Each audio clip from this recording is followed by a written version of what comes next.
Bonjour cinéphiles, nous sommes de retour avec autre épisode du podcast Angle Mort. Je suis Jacques, ton présentateur. E avec moi é...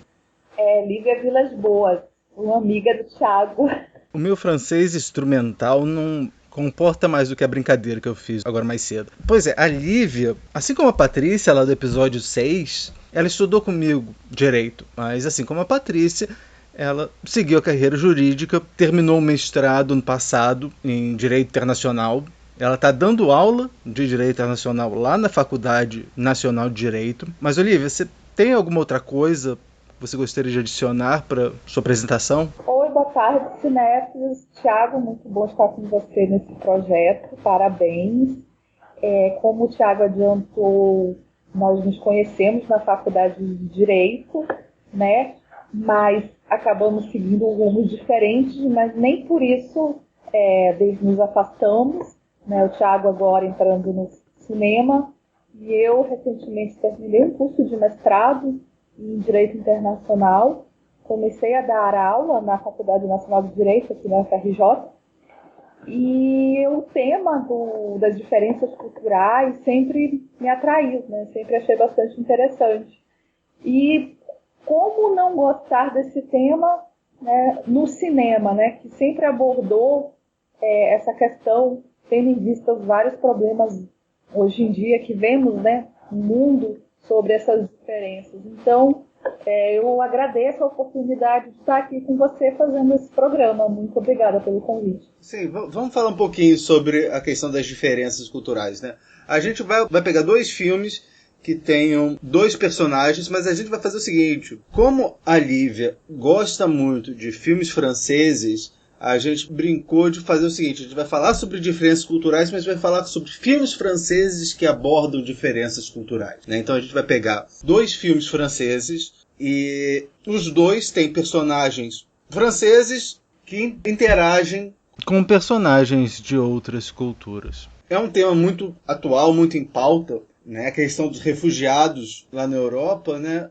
E até no Brasil, né? Também. Até no Brasil, sim, sim. E é um assunto muito interessante, né? É um assunto interessante que sempre esteve em pauta, só que agora com a questão dos refugiados, ele fica mais evidente porque são milhares de pessoas buscando melhores condições de vida, fugindo de guerras, de perseguições, seja elas políticas, religiosas, ou até mesmo por questões ambientais. Mas o fato é que diferenças culturais sempre foi uma fonte de movimento na sociedade. Seja por curiosidade ou por aversão, né? Porque é fato, as pessoas são diferentes, as sociedades também, e isso pode provocar animosidade ou até mesmo beirar o preconceito.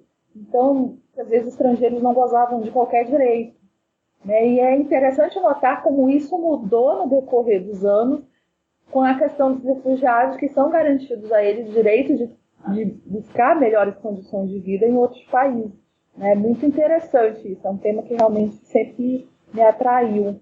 E está aí nos jornais, né? É preciso que as autoridades tomem atitudes, né, com relação a isso, a pelo menos acolher essas pessoas e garantir os direitos básicos que estão previstos até onde? Na Declaração Universal de Direitos do Homem. Então, é um tema muito atual, de fato. Eu lembrei de um filme chamado Fogo ao Mar, que é um filme sobre os refugiados na ilha de Lampedusa. Assim, não foi um filme que eu gostei. Assim, eu achei que ele poderia ter sido melhor desenvolvido. Mas ele fala sobre essa questão, e a gente vê a questão dos haitianos aqui no Brasil, desde quando? Desde 2010, né? E agora os venezuelanos, né?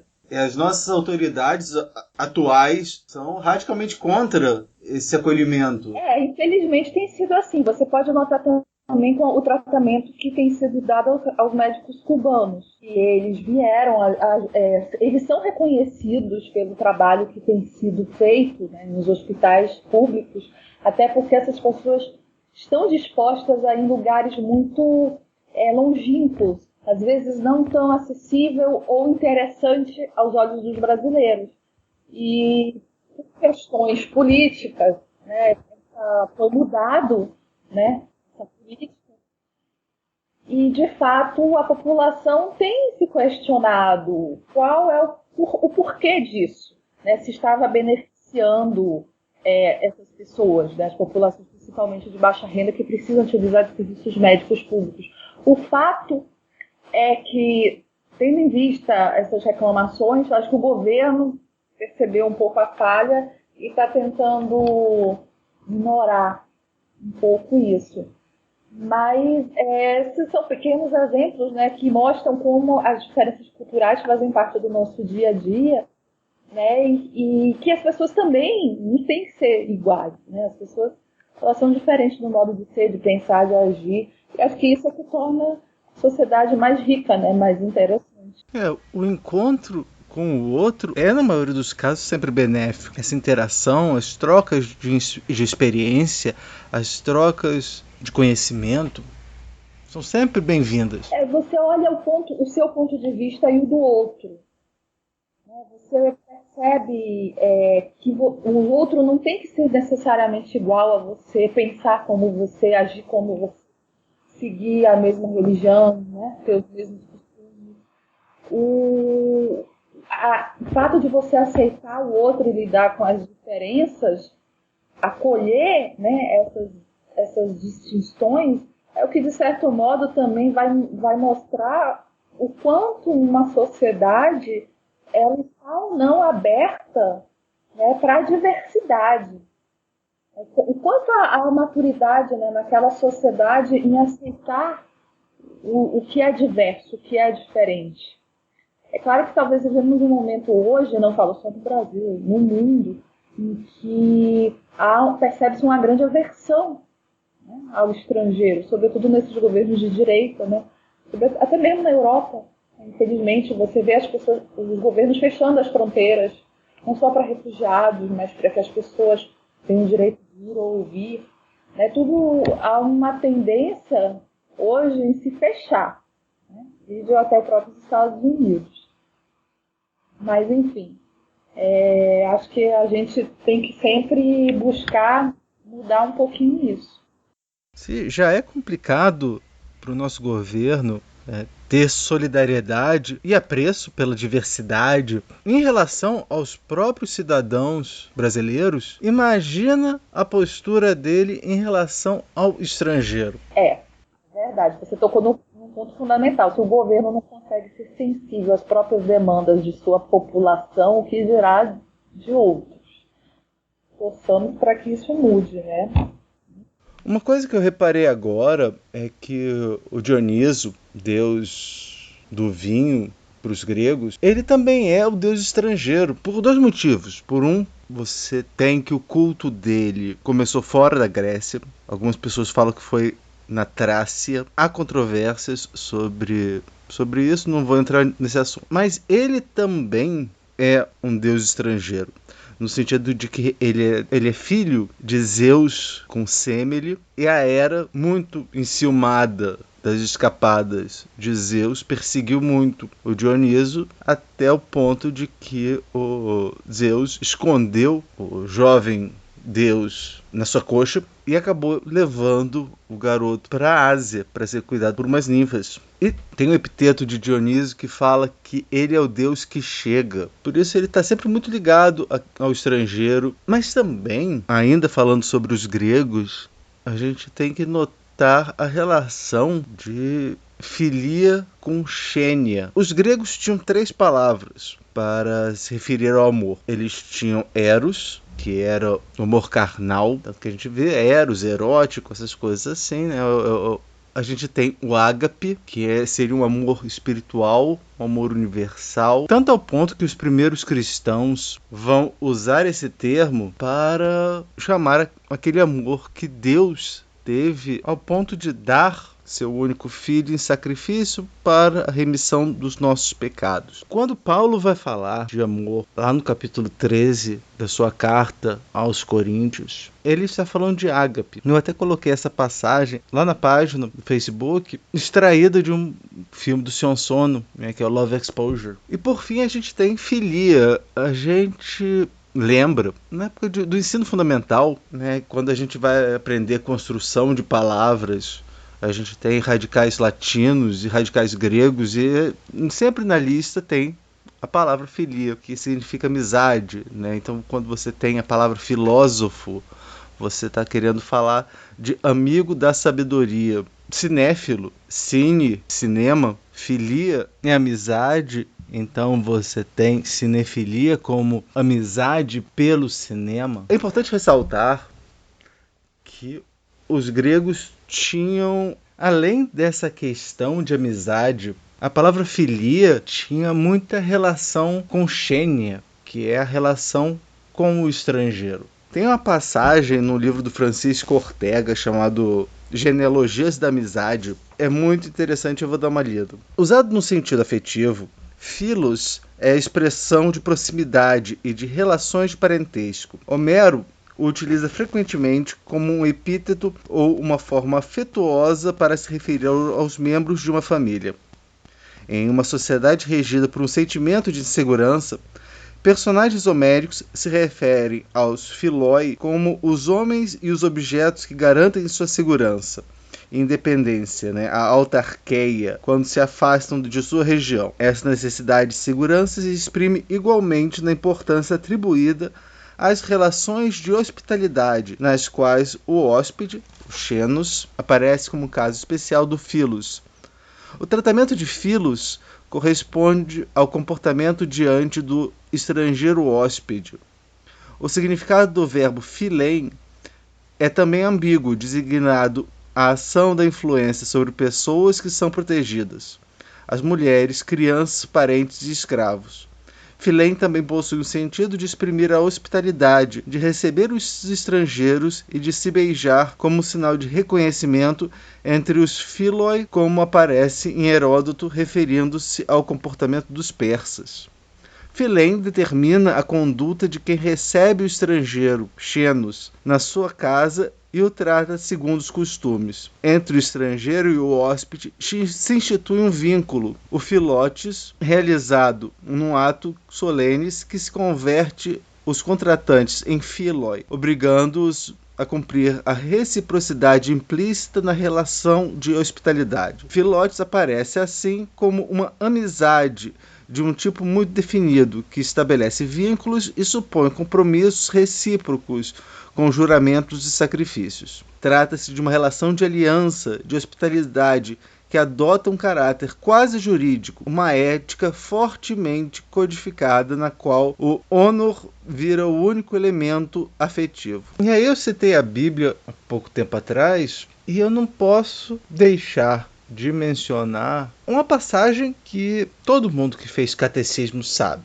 Evangelho segundo São Mateus 25:34. Então o rei dirá aos que estiverem à sua direita: Vinde, benditos do meu Pai, recebei em herança o reino que foi preparado para vós desde a fundação do mundo, porque eu tive fome e me deste de comer, tive sede e me deste de beber, eu era estrangeiro. Então não é o Tiago que está falando, são as Sagradas Escrituras. Então você vê muitas pessoas que se dizem cristãos agirem de forma tão beligerante em relação ao outro, em relação ao estrangeiro, em relação ao diferente, que me causa uma profunda repulsa. Desculpe fazer essa digressão, mas assim, eu passei anos estudando filosofia, mitologia, essas coisas, assim, eu não quero aproveitar isso que eu aprendi para enriquecer o episódio. De qualquer forma, Lívia, me conta, qual foi o filme que você escolheu para mim? Eu escolhi o filme Um Conto Indiano, de 2017. Um Conto Indiano, de 2017, dirigido por Héctor Caballero Reyes, escrito pelo próprio, adaptado do roteiro original de Sebastian Borenstein. No filme atuam Benoit Poelvoorde, Pito Bash, Alexandre Lamy e Anne Giroir. Qual é a sinopse do filme? Então, a vida de dois homens, o Pierre e o Ajit, mudam quando o Ajit, esse marinheiro indiano que foi roubado e perdeu tudo, aparece do nada na frente do Pierre, que é esse solteirão ranzinza francês. O filme é uma adaptação, é um remake um conto chinês, que é mais conhecido, que o pessoal conhece, pelo menos a pessoa aqui no Brasil deve conhecer mais, porque tem o Ricardo Darín, e conta essa história, só que em vez de ser o Ajit indiano, é o Jun, que é um chinês. Tem algumas diferenças sensíveis, você pode perceber, e a gente pode até atribuir mais diferenças culturais se a gente levar em consideração as diferenças que são feitas no filme. Tanto na questão da gastronomia, na questão do que o Pierre come, aquilo que o Roberto come, o que eles dão para os respectivos visitantes. Gostei bastante do filme. E o que você achou? Eu gostei desse filme porque ele aborda de forma assim, muito clara, muito cotidiana, como se revelam, as diferenças culturais. Porque é um francês, e do outro lado um indiano. E a gente, apesar de eu pelo menos nunca estive na Índia, a gente ouve falar, a gente lê sobre alguns costumes que eles têm. Por exemplo, o simples fato de comer com as mãos, não usar talher, por exemplo. Para nós, assim, ocidentais, isso é um pouco diferente, Então, me chamou a atenção porque ele, de uma forma leve, divertida também, ele trata desse delicado tema, da diferença cultural, mas, ao mesmo tempo, mostra como isso pode mexer com o seu psicológico, a ponto de querer se tornar uma pessoa melhor, como foi o que aconteceu com aquele personagem, o Pierre, que ele é muito ranzinza, muito fechado, extremamente metódico, com relação às coisas, por conta, depois o filme explica, porque que ele foi assim, por conta da família dele, ele acho que ele perdeu o pai. Perdeu o pai e perdeu a mãe. Pois é, perdeu o pai e a mãe. Então é claro que isso na vida de uma criança é muito traumático. E possivelmente aquilo foi o motivador do comportamento dele, fechado, ranzinza, reclamão. E, ao mesmo tempo, de uma forma assim, muito leve, mostra como aquele indiano, na simplicidade dele, tocou em alguns aspectos que o fizeram perceber que ele não estava indo por um bom caminho, ele precisava mudar, porque aquilo estava prejudicando. E isso fica até claro com a moça, Tem uma moça que sempre fica atrás dele, querendo namorar com ele, e no final das contas, ele percebe que ele estava perdendo muito com aquele. É engraçado que aquela conversa, sem querer dar spoiler, mas aquela conversa final, onde o Ajit fala em Bengali, sem a gente entender nada sobre o relacionamento dos dois, a gente consegue entender exatamente o que o Ajit está falando, mesmo ele falando em Bengali, Eu acho que essa foi uma mágica do filme. E uma outra coisa interessante é que o ator que faz o Ajit, o Pito Bash, ele fez um filme chamado O Arremesso de Ouro, em que um americano vai para a Índia para montar um time de beisebol e precisa de um intérprete, porque ele não consegue conversar com as pessoas falando hindi. E justamente esse ator é que vai fazer o intérprete dele. Eu achei interessante, como num filme ele é o cara que domina as duas línguas, nesse outro ele não consegue se comunicar. E você falou no filme, eu lembrei uma outra coisa que a gente falou mais cedo, que é o acolhimento ao estrangeiro, Você vê que, assim, apesar de o Pierre ser ranzinza, ser metódico, ele acolhe logo de cara o estrangeiro, Acolhe essa pessoa que ele não conhece só porque ele está necessitado. É claro que muitas vezes ele se vê tentado a mandar o Ajit embora, mas na maioria das vezes, um sentimento de dever no primeiro caso, na primeira vez que ele tenta mandar o cara embora. Na segunda vez, já um relacionamento de amizade faz com que os dois se reencontrem. Eu achei interessante o que você falou sobre o momento final, né, da despedida dele, quando ele fala em Bengali, né? A gente não entende, mas a gente sabe o que é que ele está falando. Porque, apesar de serem pessoas diferentes, né, diferentes culturas, sociedades, somos todos humanos, né? E os sentimentos, eles são universais. Eles não mudam, seja ele o amor, o ódio, até mesmo que não o preconceito, né? Ele muitas vezes é tentado a mandar o rapaz embora, mas é algo lá no fundo, né? Pede para ele não fazer isso, né? Porque é justamente aquela ideia também de se pôr um pouco no lugar do outro, né? A gente, quando viaja para outro país, a gente é um estrangeiro, né? Por mais que sejamos ocidentais, temos assim uns costumes em comum, mas o fato que é outro idioma, outra língua, outro contexto, outros costumes, é tudo diferente, né? Você leva um período de adaptação. Então, acho que o personagem, o Pierre, ele conseguiu, aos poucos, perceber isso, né? Ele teve empatia, né, pelo indiano, pela situação dele. E é interessante notar também, uma das coisas que fez o Pierre ser ranzinza desse jeito, a gente aprende depois, né, que foi justamente aquela ideia de que o mundo não faz sentido, né? E aí por isso que ele colecionava notícias em que as coisas mais absurdas aconteciam. Mas isso acabei me lembrando que essa história, tanto essa história quanto um conto chinês, são baseadas num caso que aconteceu de verdade. Um grupo resolveu roubar gado e levar o gado num avião.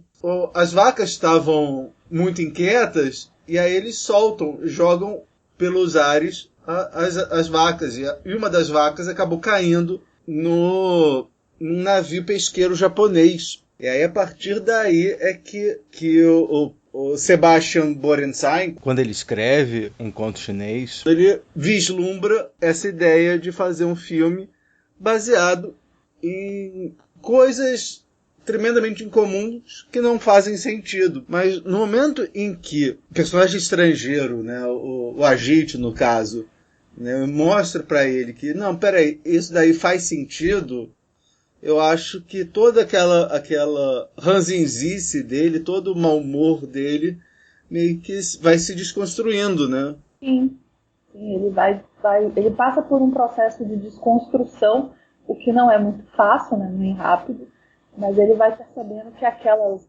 manias dele, né, aquelas coisas não faziam mais sentido, eram fonte de sofrimento. Tanto que ele se fechou para relacionamentos, ele vivia uma vida assim muito reclusa. E eu acho que, bom, é aquela ideia de que as coisas acontecem no momento certo, quando tem que acontecer. Então, veio um indiano para, de certa forma, provocar essa mudança nele, né? Perceber que aquilo já não fazia mais sentido, que deveria ser jogado fora para dar espaço a novas coisas, novas pessoas. São as mudanças, né, que a vida nos traz.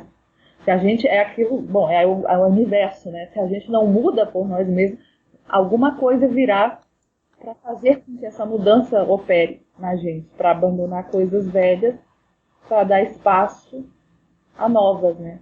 O novo só pode entrar se encontra espaço. E de certa forma foi o que aconteceu no filme. Agora você também, eu estava lembrando, você também passou por experiência. Por mais que haja muita proximidade entre Brasil e Portugal, também há suas diferenças.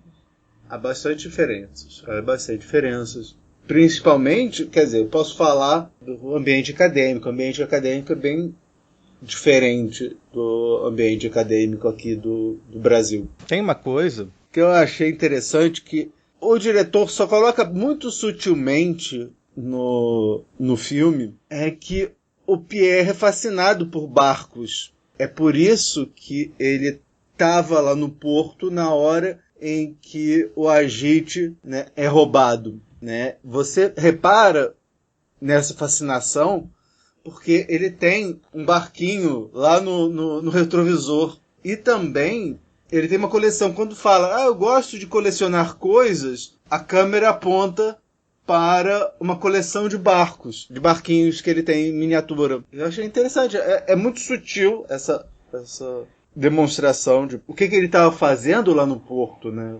No caso do conto chinês era avião, mas era a mesma coisa. Assim, o Roberto, conto chinês, estava vendo os aviões pousarem no aeroporto e aí ele vê o rapaz chinês chegando. Foi bom você ter falado isso, que eu vou assistindo de novo, eu vou reparar. Mas eu gostei bastante da química do Benoit Poelvoorde com o Pitobacho no filme, né? Eles fazem uma dupla muito bacana. Mesmo um não falando a língua do outro, né? E é muito engraçado, porque também tem uma parte que ele chama um rapaz, né, que é pizzaiolo. Sim, entregador de pizza.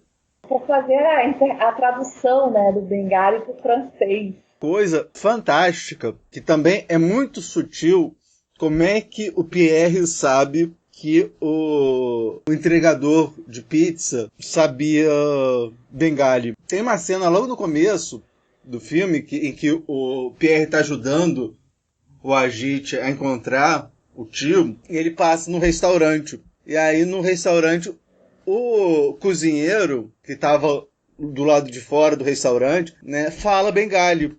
Aí eles conversam, e aí nisso chega o entregador de pizza, conversa alguma coisa em bengali com o cozinheiro e vai embora. E aí foi aí que quando o Pierre pediu pizza, o Pierre pediu para aquele entregador em específico, porque ele sabia que o entregador sabia bengali e podia ajudar ele a ser intérprete. Ele aparece 2 vezes no filme. E são 2 vezes que a gente consegue entender mais claramente, né, o que está acontecendo, o que o Ajit está fazendo lá na França. Foi um filme muito bom. Eu particularmente gosto muito dos filmes franceses, porque eles, assim, de temas simples ou de forma muito sutil, eles conseguem passar diversas mensagens, né? De uma coisa muito simples, uma diferença cultural entre um indiano que vai parar lá na França, num vilarejo, e um francês ranzinza, né, envolto nos seus próprios pensamentos e dúvidas e sofrimento. Eles pegam desse tema, fazem uma miscelânea e conseguem fazer um filme tão interessante, que aborda tanta coisa, e muitas vezes de uma forma sutil ou poética, e adentrando, né, no íntimo do personagem. Eu acho isso muito encantador nos filmes franceses. Acho que é por isso que eu gosto tanto. Eles mergulham fundo no personagem, né, no aspecto subjetivo, né, ali, no psicológico da pessoa. Eu acho muito legal isso. Eu gosto. Vamos passar para o próximo. Qual foi o filme que você escolheu? Hiroshima, Meu Amor, de 1959. Hiroshima, Meu Amor, de 1959. Foi dirigido por Alain Resnais, escrito por Marguerite Duras. O filme é estrelado por Emmanuel Riva, Eiji Okada e Bernard Bresson. Sinopse. Vou falar então aqui rapidamente sobre a sinopse, né? Trata-se de um filme no qual uma atriz francesa, ela vai para Hiroshima filmar, né? Participar num filme sobre a guerra, né? E lá ela conhece um arquiteto japonês, né, casado, e eles acabam se envolvendo, e mesmo com um pouco tempo que ela fica no local, eles acabam por se aproximar e também dividem entre si as dificuldades, as perspectivas, né, decorrentes da guerra, né, suas consequências para a cidade, né, de Hiroshima e para si mesmo, como isso mudou a vida dele de alguma forma, como mexeu. Uma coisa que eu achei interessante no filme é que a gente estava conversando um pouco mais cedo, e assim, em que pese o nosso tema aqui é sobre diferenças culturais, esse filme trata mais sobre similaridades dessas 2 pessoas de culturas tão diversas, né? Você tem duas pessoas que foram afetadas pela Segunda Guerra Mundial, pelas coisas horríveis que aconteceram na Segunda Guerra Mundial, né? E culminando no lançamento da bomba atômica. Aliás, você sabia qual era o nome que os japoneses deram para as bombas nucleares? Picador,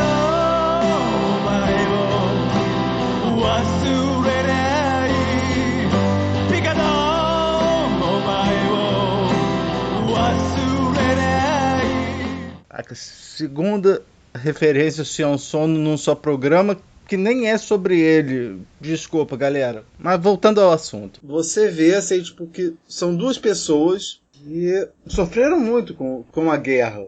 Por um lado você tem ele, que não estava em Hiroshima, né? E você tem ela, que estava lá na cidade dela, em Nevers, na França, e também teve uma situação complicada.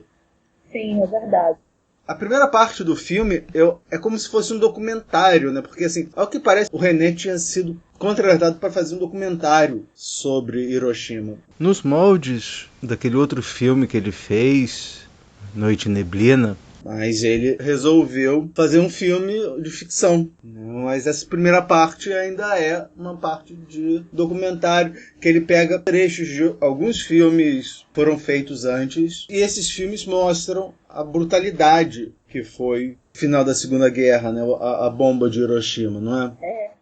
Eu achei interessante porque no início, né, ele começa no museu, não é isso? Mostra o museu, e apesar dos dois personagens não estarem em Hiroshima, né, no momento que foi jogada a bomba, mas mostra como esse fato mexeu muito com ele. Né? A ideia é que as coisas estão ali paradas, intactas, né? Elas não continuam, mas nos personagens, mesmo não tendo passado pela bomba, aquela violação, né, foi a bomba, ainda fazia parte dele. Achei curioso essa abordagem de forma um pouco antagônica, né? Um pouco brincando, assim, como é uma situação que ocorreu no passado, mas ainda se fazia presente, muito viva ainda no psicológico daqueles dois personagens. E mesmo sendo de diferentes nacionalidades, estando em diferentes locais, porque ela estava na França, né, em Nevers, mas ele não estava em Hiroshima, mas isso mexeu assim com eles. E, de fato, as pessoas, elas contam, né, como os anos da guerra foram tão duros, tão difíceis, que mesmo após o término, aquilo ficou ainda impregnado nas pessoas que viveram aquilo por muitos anos. Quando você tem a oportunidade de conversar com alguém que passou, que viveu, né, você percebe isso, como mexeu de uma forma tão dilacerante com as pessoas, esse triste episódio, né, da humanidade.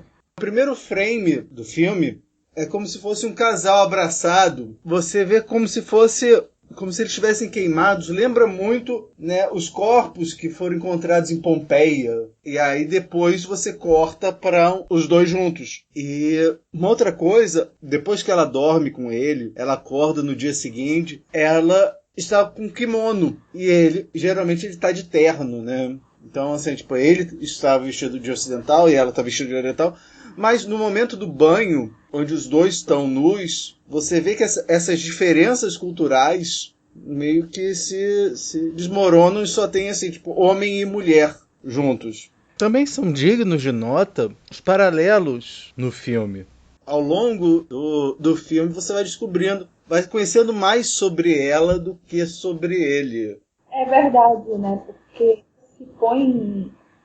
ela se põe assim, totalmente desnuda, né, com ele, tanto, especialmente do ponto de vista psicológico, que ela chega a contar a história dela, né, com o oficial alemão e todo o episódio traumático por qual ela passou, né, porque foi um amor que talvez se tivesse corrido em outro momento, em outra época, teria tudo para dar certo. Mas por conta da guerra, não era a pessoa certa, né? Era a pessoa errada justamente por ser alemão. E a gente sabe, né, que isso aconteceu muito, né, na época na França, né, eu já li sobre isso, que muitas mulheres que se envolviam com oficiais alemães, seja lá porque quais motivos foram, às vezes para se salvar, às vezes porque realmente amava aquela pessoa, depois elas foram julgadas, né? Sim, e justamente a punição que esse tribunal, entre aspas, dava para as mulheres que se envolviam com alemães era precisamente raspar o cabelo, e nós notamos isso no filme. Além de trancar no porão. E aí você vê os paralelos do começo daquela parte do documentário que mostra as pessoas no hospital, com cabelo raspado, e depois na cena do flashback, como ela tá de cabelo raspado, presa no porão.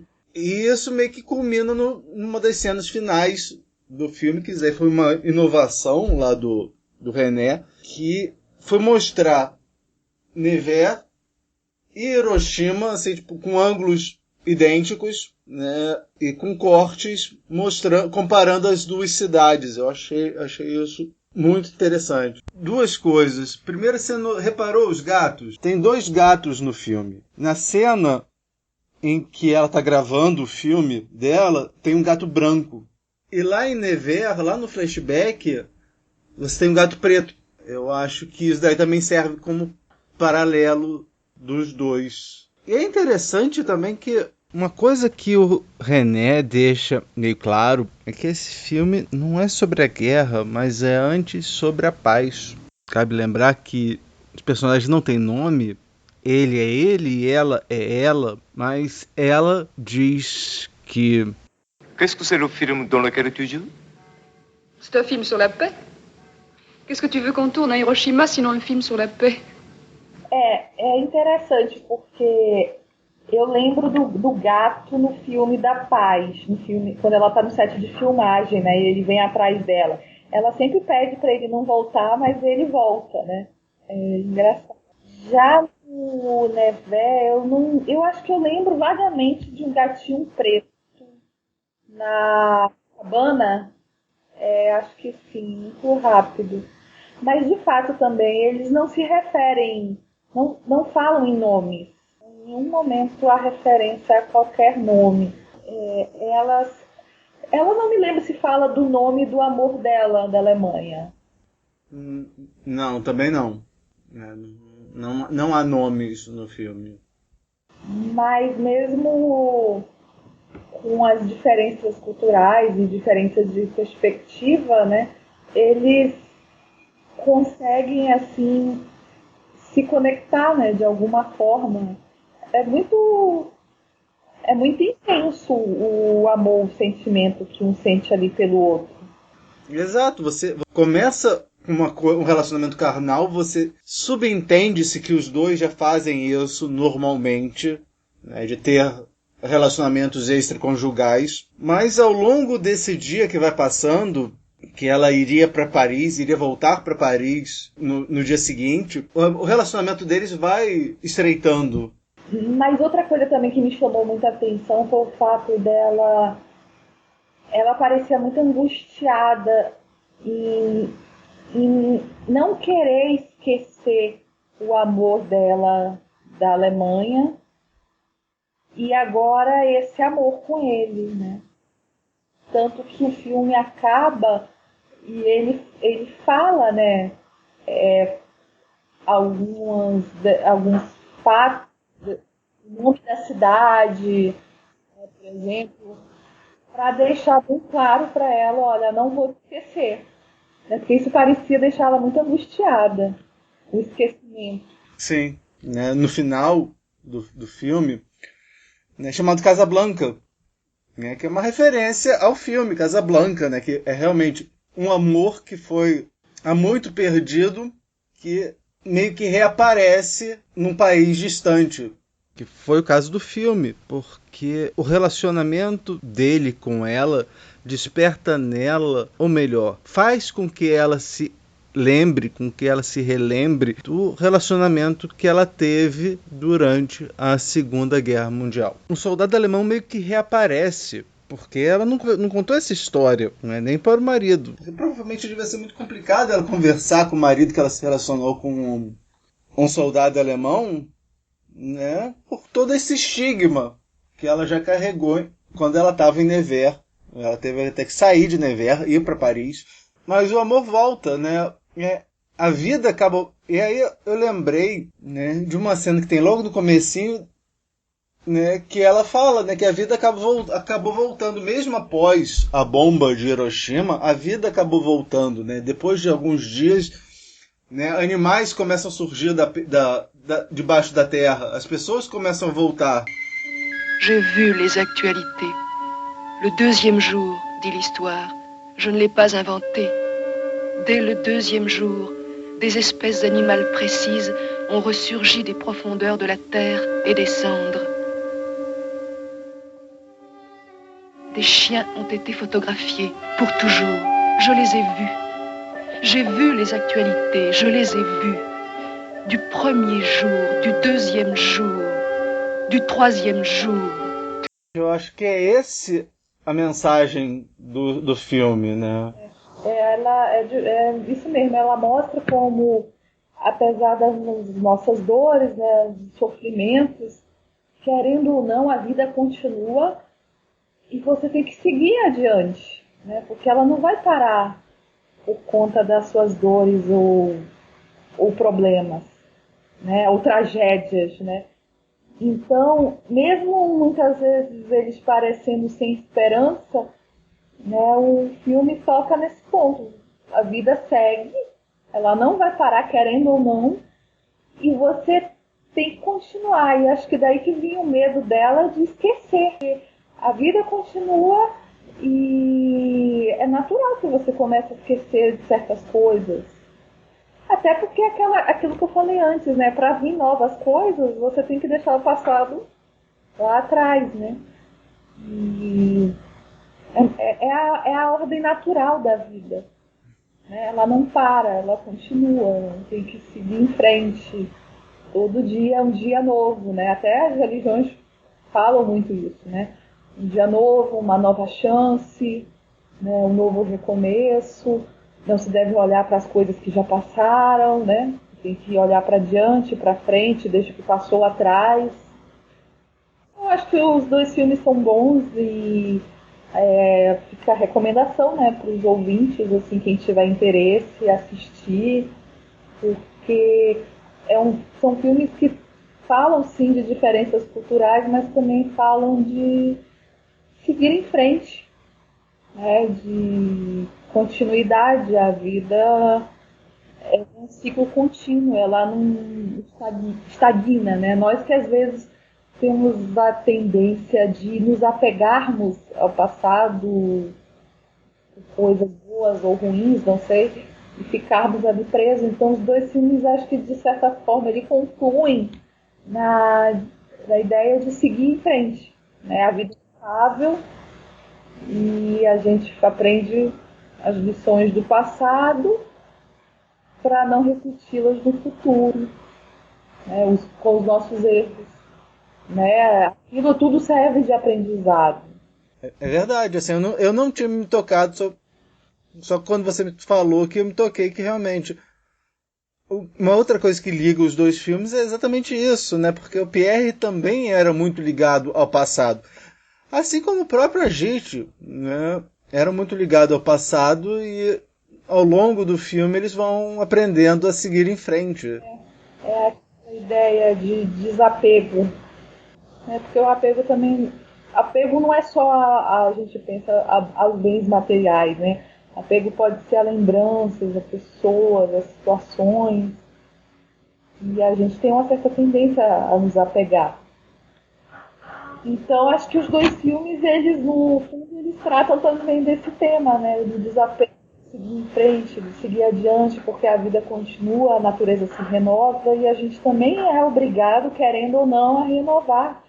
E é muito até curioso isso que a psicologia, né, às vezes nos traz pequenas peças, né, pequenas brincadeiras, né, porque às vezes o nosso lado consciente, racional, ele quer às vezes nos lembrar certas coisas, que aconteceu isso, tal data, ou eu lembro que foi uma comemoração, mas às vezes o seu inconsciente ele quer esquecer, ele quer seguir adiante, deixa aquilo lá atrás, é melhor, te torna mais leve. Então é um pouco engraçado, né, essa balança entre o consciente e o consciente, entre seguir adiante e esquecer, ou ficar ali sempre no passado, remoendo situações que às vezes não fazem mais sentido em nossa vida. Os filmes falam sobre isso bastante. Verdade.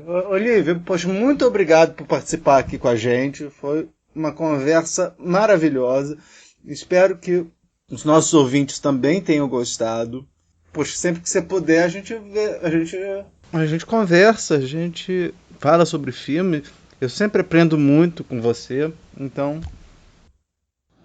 Sim, vai ser um prazer. Eu agradeço o convite, foi a primeira vez que eu participei, né, de algo assim. Achei muito legal, né? Mais uma vez eu parabenizo a sua iniciativa e essa busca nova, né, que você está fazendo na área de filmes, que você tenha muito êxito nisso, e agradeço também os ouvintes. Foi muito bom. Então, olha, Lívia, muito obrigado. Partiu o encerramento. Você pode mandar um e-mail para nós em podcast.cego@gmail.com. Pode visitar nossa página no Facebook, em podcast.cego. Não esqueça de mandar sugestões, críticas, elogios e compartilhar com todo mundo. Com os amigos franceses, com os amigos indianos, com os amigos japoneses, com todo mundo. Pois, quando se trata de cinema, todo mundo tem um ponto cego. Da Rua Pareto, eu sou o Thiago. E eu sou Lívia. Este foi o podcast Ponto Cego.